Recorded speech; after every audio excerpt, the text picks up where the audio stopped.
Hi, I'm Jules from Bonni Bakery, and today I'm going to show you how to make my coffee cupcakes. If you are a coffee lover, these are the dessert for you. It's gorgeous fluffy sponge topped with a coffee Russian buttercream. You're going to love them. Got some really basic ingredients here. We've got unsalted butter, white sugar, light brown sugar, just plain all-purpose flour, some milk, 1 egg, some vanilla extract, baking powder, baking soda and salt, and then some espresso powder.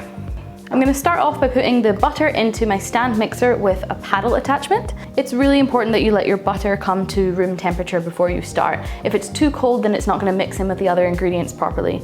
At the same time, if you live somewhere where it's really warm, you don't want to let it get so hot that it's melted. I like to take it out of the fridge about an hour before I start baking. And then to that, I'm going to add both of the sugars. So the white sugar, which is extra fine sugar or caster sugar if you're in the UK, and then light brown sugar, or sometimes known as golden sugar. I'm gonna put my paddle attachment on here, and then I'm just gonna beat this up until it's all light and fluffy. So that's exactly where I want it now. The 2 sugars have been beaten into the butter and it's all nice and fluffy. Next, I'm gonna add 1 egg. I like to crack this into a bowl first, always, just in case there's any eggshells. I have cracked millions of eggs in my years, but somehow eggshells always still happen.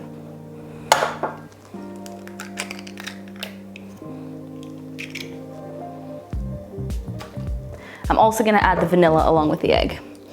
I like to use vanilla bean paste. It's a little bit thicker than vanilla extract, and I love that you can see all the little specks of vanilla bean in there. So we're gonna pop this back on and just beat it until it comes together. So I just need to prepare a few things before we move on here. I have my bowl of all-purpose flour, and to it I'm just going to add my baking powder, baking soda and salt. Just throw that in there and just give it a little stir around so it mixes together.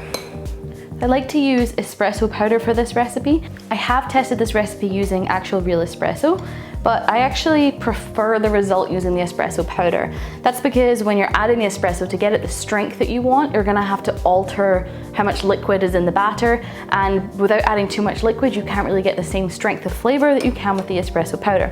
So by all means, if you want to use espresso, go ahead. It's just not gonna have quite as much of a coffee kick. So next, I'm actually going to pour the espresso powder into the milk.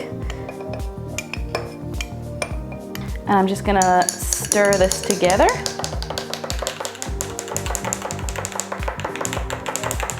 You'll have a gorgeous coffee milk. So next I'm gonna add half of the flour mixture into the batter. The reason I'm doing half is that I wanna alternate with flour and then liquid and then more flour. Ending on flour just helps to bring everything together, it helps everything to incorporate, and it stops the batter from curdling. So half of that in there. If you spill some on your counter, just brush it off, it's okay. And I'm just gonna mix this on low.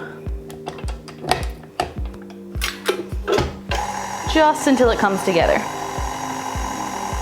All right, now that the first lot of flour is mixed in, I'm going to add this milk and espresso powder mixture.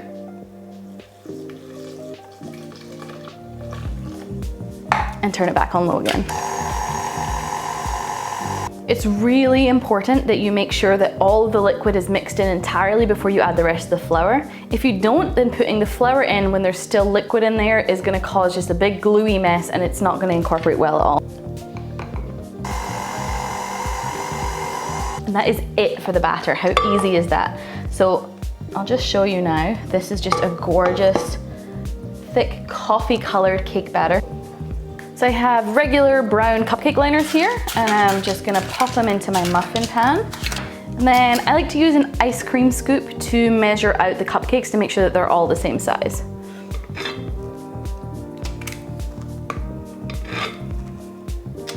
And I'm just gonna pop these into the oven to bake for about 18 minutes at 350 degrees Fahrenheit or 180 degrees Celsius. All right, it is a little bit later and our cupcakes have been cooling really nicely on this cooling rack.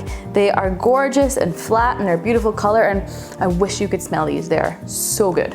Now we're gonna make the coffee buttercream. So this is an adaptation of a Russian buttercream, which I have been loving lately. It is really quick and easy to make. There's only a few ingredients, and it is so silky, smooth, glossy, just like an Italian meringue buttercream, but without all of the faff. So the most important thing with Russian buttercream is that the butter has to be at the right temperature. If it is cold, even slightly, everything's not gonna incorporate and it's just gonna be horrible and curdled and it won't work. If it is too hot, then it's going to be gloopy and it's not really gonna firm up into a nice pipeable consistency. So the way that I tell is I want to, if I touch it, it's no longer kind of cold to the touch. It's very soft, like you can see, but it is still holding its shape. It's not like starting to melt or anything. For normal baking, I take my butter about an hour before using it. With Russian buttercream, I give it a little bit longer, maybe an hour and a half to 2 hours. And aside from the butter, the only other ingredient in Russian buttercream, this classic version, is condensed milk. It sounds crazy. The first time I heard of it, I was like, this is not gonna taste good, I don't wanna try it, but it is amazing. I'm putting it on everything right now.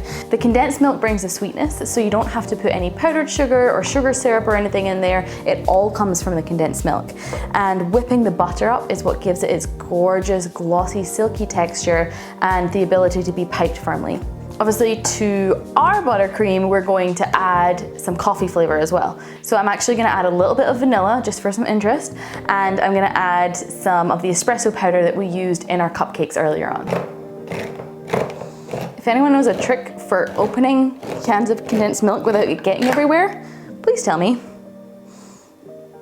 It's so good though.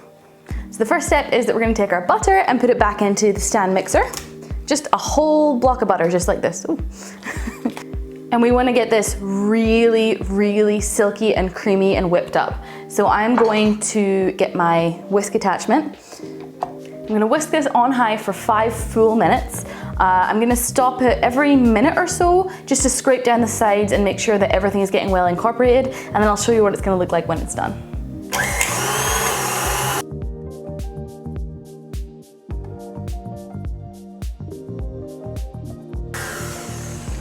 Okay, I love working with whipped butter. This is how it'll look. It's thick, it's glossy, it's just so beautiful. It's the perfect base for our gorgeous Russian buttercream. Now that that's gorgeously whipped up, the next stage is to slowly add the condensed milk.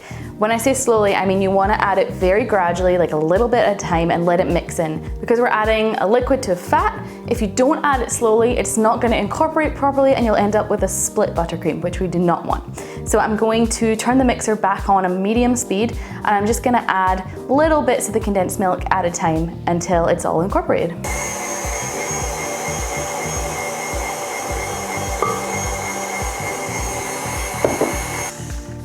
As you're adding the condensed milk as well, you'll probably notice that it's starting to thicken and turn into more of a frosting consistency. I love watching this, it's really satisfying. That's the basis of a Russian buttercream, that's literally it. If we were gonna finish this off like this, I would put it back on high speed and whip it for another minute or so, and then it just turns into the perfect frosting. But we are turning this into a gorgeous coffee buttercream. So we're gonna add to it some of the espresso powder that I used for the cupcakes earlier, and I'm gonna dissolve that in just the tiniest little splash of water. We're also gonna add some vanilla for a little bit of depth and a little pinch of salt. I'm gonna use 2 generous teaspoons of the espresso powder and just mix it into the hot water just until it becomes like a paste. It just helps it to mix into the frosting. Then we're gonna turn the mixer back on high for about a minute and just watch the magic happen.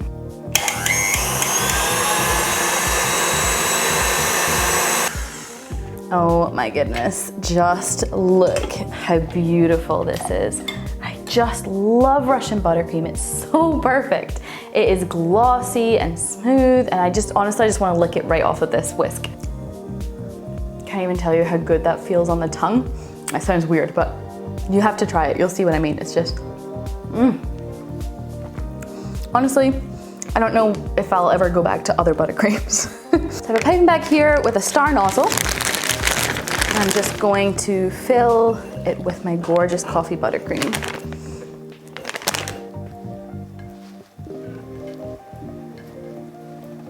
And then I'm just going to pipe a smooth swirl of coffee buttercream onto our cupcakes.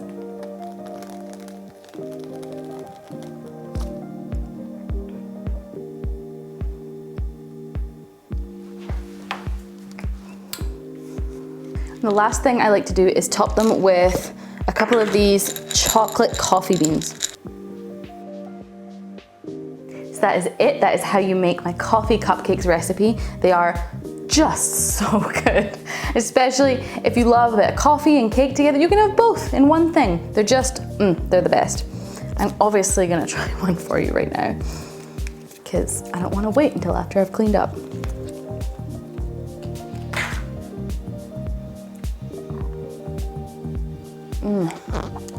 It's going everywhere, but I can't even describe to you that combination. Like the fluffy coffee sponge and the just super smooth coffee buttercream. Please just try this recipe. You're going to love it, I promise you.